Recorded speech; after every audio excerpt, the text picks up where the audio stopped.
सर्वभूतेषु मातृरूपेण संस्थिता नमस्तस्यै नमस्तस्यै नमस्तस्यै नमो नमः। आप सभी को शारदीय नवरात्रों की हार्दिक शुभकामनाएं। जय श्री कृष्ण। चलिए ज्ञान कर्म संन्यास योग चतुर्थ अध्याय भगवत गीता के अगले श्लोकों का हम आगे का विस्तृत वर्णन करते हैं। भक्त लोग प्रतिकूलता दुखदायी परिस्थिति में विशेष प्रसन्न होते हैं, क्योंकि प्रतिकूलता से जितना आध्यात्मिक लाभ होता है उतना किसी दूसरे साधन से नहीं होता। वास्तव में भक्ति भी प्रतिकूलता में ही बढ़ती है। भगवान का भक्तों के लिए प्रतिकूलता भेजना भी वास्तव में भक्तों की रक्षा करना है। संत महात्मा धर्म की स्थापना करते हैं, भगवान दुष्टों का विनाश करते हैं। विनाश करके भगवान उन्हें शुद्ध पवित्र बनाते हैं। संपूर्ण कर्म आरंभ और समाप्त होने वाले हैं और कर्म के फलस्वरूप जो कुछ प्राप्त होता है वह भी अनित्य और नाशवान होता है, परंतु स्वयं जीवात्मा नित्य निरंतर रहने वाला है। अतः वास्तव में स्वयं का कर्मों के साथ कोई संबंध है नहीं, यह माना हुआ है।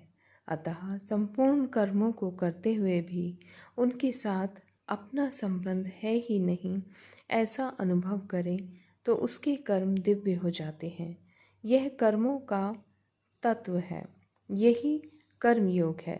मनुष्य परमात्मा की प्राप्ति भी कर्मों के द्वारा ही करना चाहता है, परंतु यह उसकी महान भूल है, ऐसा गीता कहती है। कारण कि नाशवान कर्मों के द्वारा नाशवान वस्तु की ही प्राप्ति होती है, अविनाशी की प्राप्ति नहीं होती। अविनाशी की प्राप्ति तो कर्मों से संबंध विच्छेद होने पर ही होती है। कर्मों से संबंध विच्छेद कर्म योग में सरलता से हो जाता है, कारण कि कर्म योग में स्थूल, सूक्ष्म और कारण तीनों शरीरों से होने वाले संपूर्ण कर्म निष्काम भावपूर्वक केवल संसार के हित के लिए होने से कर्मों का प्रवाह संसार की तरफ हो जाता है और अपना कर्मों से संबंध विच्छेद हो जाता है। भगवान ने माम इति पदों से यह भाव प्रकट किया है कि मनुष्य कर्मों के द्वारा जिसकी सिद्धि चाहता है वह परमात्म तत्व स्वतः सिद्ध नित्य प्राप्त है। स्वतः सिद्ध वस्तु के लिए करना कैसा? जो वस्तु प्राप्त है उसे प्राप्त करना कैसा? करने से तो उस वस्तु की प्राप्ति होती है जो पहले अप्राप्त थी।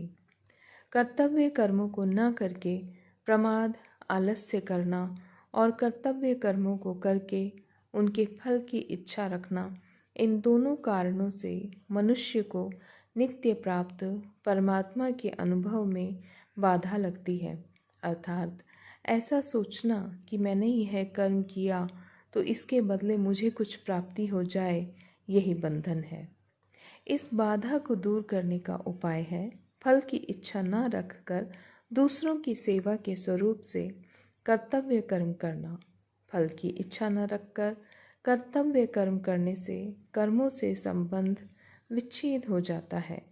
कर्मों से संबंध विच्छेद होते ही परमात्मा से हमारा जो स्वतः सिद्ध नित्य संबंध है उसका अनुभव हो जाता है। भगवान की साधारण लीला भी अत्यंत अलौकिक होती है। जैसे भगवान की रास लीला लौकिक दिखती है, पर उसको पढ़ने सुनने से साधक की काम वृत्ति का नाश हो जाता है। आज के एपिसोड में इतना ही, शेष आगे। मैं आप सब लोगों से ये कहना चाहती हूँ कि यह जो भी भगवत गीता के श्लोक मैं आपको सुना रही हूँ, यह भगवत गीता से अध्ययन करके ही मैं आपको सुना रही हूँ। सिंपल लैंग्वेज में जो मेरे को अच्छे लगते हैं वो मैं अपना जो भी मेरे पास एकत्र कर रही हूँ वो सब आप लोगों से मैं शेयर कर रही हूँ। उम्मीद करती हूँ आप सबको ये पसंद आएंगे। और बस आपसे इतना ही कहना चाहूँगी, अगर पसंद आए तो लाइक ज़रूर कीजिएगा। धन्यवाद। प्रणाम।